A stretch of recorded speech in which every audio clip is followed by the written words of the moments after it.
یک ساکن 30 ساله نویه اشت بعد از 2 روز بازداشت در شعبه کارهای داخلی این نویه به طور مرموز فوتیده است. مقامات به نزدیکان دمیر عابدو گفتند او خودکشی کرد. پیوندانش طلب دارند که حادثه مشکوفانه تحقیق شده گناهکاران جزا گیرند. مدینه سعیدووا مادر دمیر عابدو به رادیوی آزادی گفت پسرش روز 8 آگوست با اتهام اوباشی دستگیر شده. روز 2 آگوست جسدش را آوردند. به نقل سعیدووا ماموران میلیسا در نویه اشت به او گفتند که پسرش از کرپچه تفقیقگاه یا بازداشتگاه پلیس رسما ساخته با آن خودش را آویخته است. به این زن نواری را نشان دادند که در آن پسرش سچاق گرفته برای شستشو می رود و گویا در آنجا خودکشی کرده است. لحظه خودکشی در نوار نیست. نمیدونم در 2 روز چه واقع شد. پسرم ورزشگر بود، از هیچ چیز نمی ترسید. جسد او را به اجازت من به سردخانه برده کشاده دیدند. نقل کرد مادر جوان فوتیده روز 29 آگوست.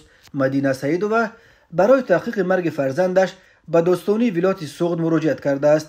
خانواده این جوان طلب دارند که چند حالت شبهه آور در این قضیه روشن شود. از جمله مادر دمیر گفت مقامات به آنها اجازت ندادند که جسد فرزندشان را کشاده بینند و طلب کردند که میت را زودتر به خاک سپارند.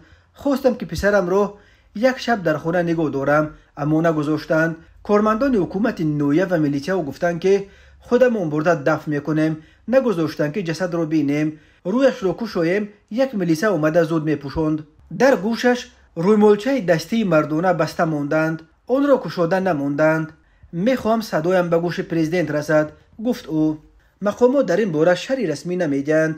در شعبه کارهای داخلی نویه اشت مرگ جوان را تصدیق کرده گفتند قضیه را دادستانی تحقیق دارد. بر اساس یک سندی که به دست رادیوی آزادی رسید، دادستانی ولایت سوغد از زیردستانش در نویه اشت طلب کرده است که مرگ دمیر عابدوف را همه جانبه پرره و خالصانه تحقیق کنند. مدینه سعیدووا مادر دمیر میگوید دوام 2 روز باشد پسرش را به خانواده نشان ندادند. او را ندیدیم، نمیدونیم که در دلش چه گفتنی بود. آنجا چه حادثه رخ داد نمیدونیم، میگوید سعیدووا. دمیر عابدوف صاحب 3 فرزند بوده است. مادر این جوان میگوید حتی اگر پسرش خودکشی کرده باشد باید آنهایی که او را به این حالت رساندند جزا گیرند. این بار اول نیست که ساکنان نویه اشت بعد بازداشت یا بازپرسی پلیس در شرایط مرموز جان میدهند. ماه آگوست سال 2017 کامل خوجانظروف یک ساکن 31 ساله نویه اشت بعد چند دفعه بازپرسی از سوی کارمندان پلیس خودکشی کرد. خوجانظروف در نوار پیش از خودکشیش نقل کرد که زمان در بازداشت بودن شکنجه شد و ماموران میلیسا تنها بعد گرفتن پول رهاش کردند. دادگاه حربی ولایت سوغد سال 2018 2 کارمند مقامات انتظامی منطقه را با جرم شکنجه کامل خوجانظروف به 12 و 13 سال زندان محکوم کردند.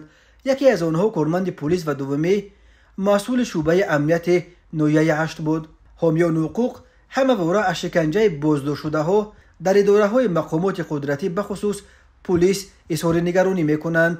ائتلاف ضد شکنجه در تاجیکستان سال 2023 درباره شکنجه و بدرفتاری در بازداشتگاه ها و زندان های کشور 16 شکایت گرفته است، از جمله 5 شکایت از زنان و 2 شکایت از نابالغان.